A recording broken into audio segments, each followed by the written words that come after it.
Subscribe பண்ணாதவங்க subscribe பண்ணுங்க. அப்படியே பக்கத்துல இருக்க பெல் ஐகானையும் பிரஸ் பண்ணுங்க. என்ன பார்க்க போறோம் அப்படின்னா, சிம்ம ராசி பூர நட்சத்திரத்துல பிறந்தவங்களுக்கு 2025ஆம் ஆண்டு மே மாத ராசி பலன்களை பத்தி நம்ம பார்க்க போறோங்க. இந்த மே மாதம் எப்படிப்பட்ட தாக்கத்தை கொடுக்க போகுது, அதிலும் குறிப்பா 2 கிரகங்கள் வலுவான ஒரு தன்மையில நன்மை செய்ய கடமைப்பட்டிருக்கு. அது என்ன ஏதுன்னு சொல்லிட்டு அதனால நன்மைகள் என்னென்னு சொல்லிட்டு தெளிவா பார்க்கலாம் வாங்க. வீடியோக்குள்ள போறது மாதிரி இந்த மாசோட கிரகங்களை பத்தி ஃபர்ஸ்ட் இப்ப பார்த்துடலாங்க. மாத தொடக்கத்துல மேஷத்துல சூரியனும் புதனும் செஞ்சிருக்காங்க. அதாவது உச்ச சூரியன் மே மாதம் 14ஆம் தேதி வரைக்கும் மேஷத்துல இருக்கார். மே 15ஆம் தேதி ரிஷபத்துக்கு பேச்சாகி செல்வார். அதே போல புதன் மே மாதம் 23ஆம் தேதி வரைக்கும் மேஷத்திலும் அதன் பிறகு பேச்சியாகி ரிஷபத்துக்கும் போயிடுவார். அதே மாதிரி ரிஷபத்துல குரு பகவான் மே மாதம் 14ஆம் தேதி வரைக்கும் இருப்பாருங்க. மே 15ஆம் தேதி குரு பயிற்சிங்க. அதாவது ரிஷபத்துல இருந்து மீனத்துக்கு குரு பகவான் பயிற்சியாகிறார் மே 15ஆம் தேதி.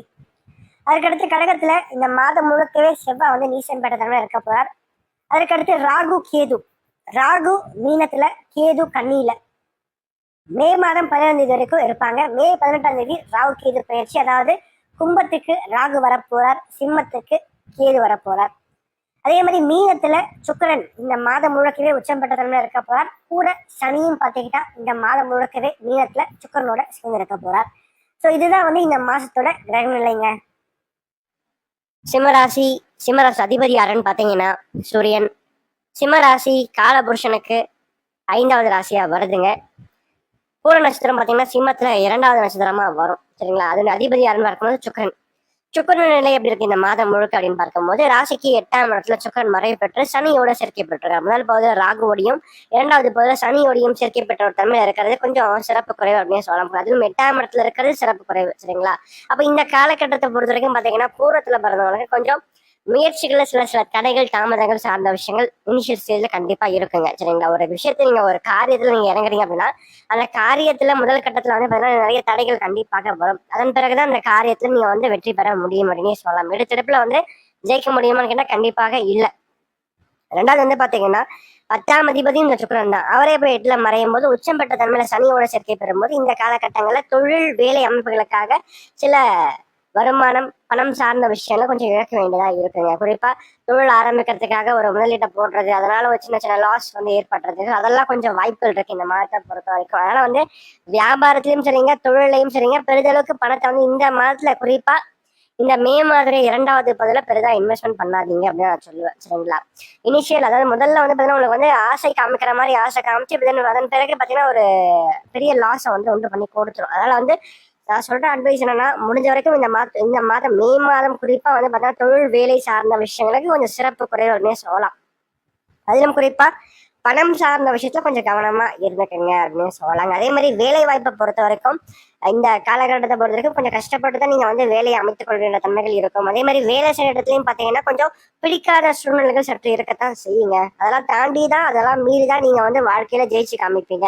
பட் என்ன இருந்தாலும் ராசி அதிபதினு சொல்லப்படக்கூடிய சூரியன் இந்த மாதம் முழுக்கவே உச்சம் பெற்ற தன்மையில இருக்கார். அதாவது மாதத்தின் முதல் பகுதியில ராசிக்கு பாக்கியத்திலும் 2வது பகுதியில 10ஆம் இடத்துல அவரோட வலுவான தன்மையில இருக்கிறதுனால இந்த காலகட்டம் நிச்சயமாக உங்களோட வாழ்க்கையில ஒரு மாற்றத்தை கண்டிப்பாக உண்டு பண்ணி கொடுக்கும் அப்படின்னே சொல்லலாங்க.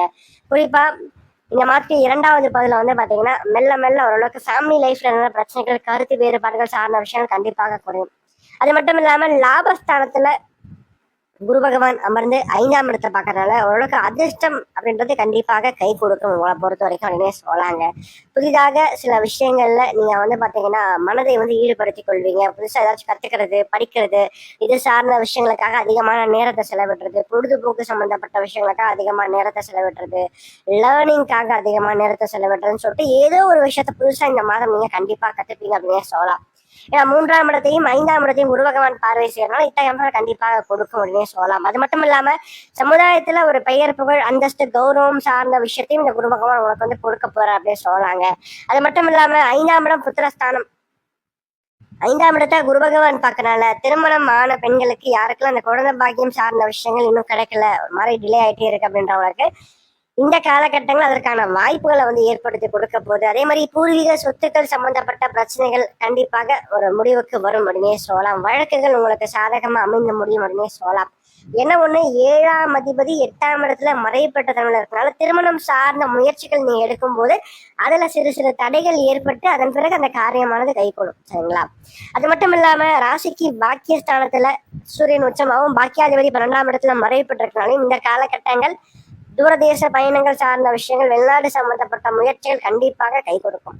அப்ப யாருக்கெல்லாம் பாத்தீங்கன்னா வெளிநாடு போகிறதுக்கு ஒரு ஆசை இருக்கு, நான் அப்ராட்ல போயிட்டு ஒரு வேலை பார்க்கணும்னு இருக்கேன், ஒரு படிக்கணும்னு இருக்கேன் அப்படின்றவங்களுக்கு இந்த டைம்ல நீங்க அதற்கான முயற்சிகளை நீங்க எடுத்தீங்கன்னா கண்டிப்பாக கொஞ்சம் இந்த மாதிரி 2வது பகுதிக்கு மேல வெற்றி பெற முடியும். வெளிநாடு சம்பந்தப்பட்ட முயற்சிக்கு நான் சொல்றேன்.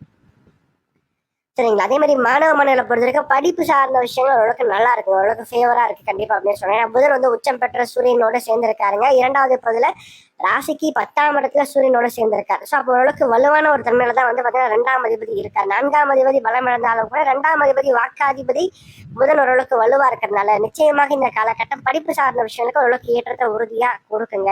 ஏன்னா ஒண்ணு இந்த டைம்ல பாத்தீங்கன்னா காதல் வாழ்க்கையை பொறுத்த வரைக்கும் அந்த காதல் வாழ்க்கையில சின்ன சின்ன மனக்கசப்புகள் சார்ந்த விஷயங்கள் வரும். குறிப்பா ஏதாச்சும் காதல் திருமணம் பண்ற மாதிரி இருக்கின்ற பட்சத்துல கொஞ்சம் பிரச்சனைகளோடு கூடிய ஒரு திருமணமானது இந்த மாதத்துல நிகழும் அப்படின்னு சொல்லலாங்க. அது ஒண்ணு மட்டும்தான் ஒரு சின்ன ஒரு டிராபேக்கா பார்க்கப்படுது. அதே மாதிரி அரசு சார்ந்த வேலையில இருக்கக்கூடியவங்களுக்கு அந்த பதவி உயர்வு சம்பந்தப்பட்ட விஷயங்கள் கண்டிப்பாக கிடைக்கும். ஆனா சில தாமதங்களுக்கு பிறகே கிடைக்கும் அப்படின்னு சொல்லலாம். அதே மாதிரி அரசு வேலைக்காக முயற்சி பண்ணிட்டு இருக்கவங்களுக்கு சூரியன் ஓரளவுக்கு வலுவா இருக்கிறதுனால இந்த மாதம் உங்களுக்கு முழுமையான ஒத்துழைப்பு உறுதியா கொடுக்கும்.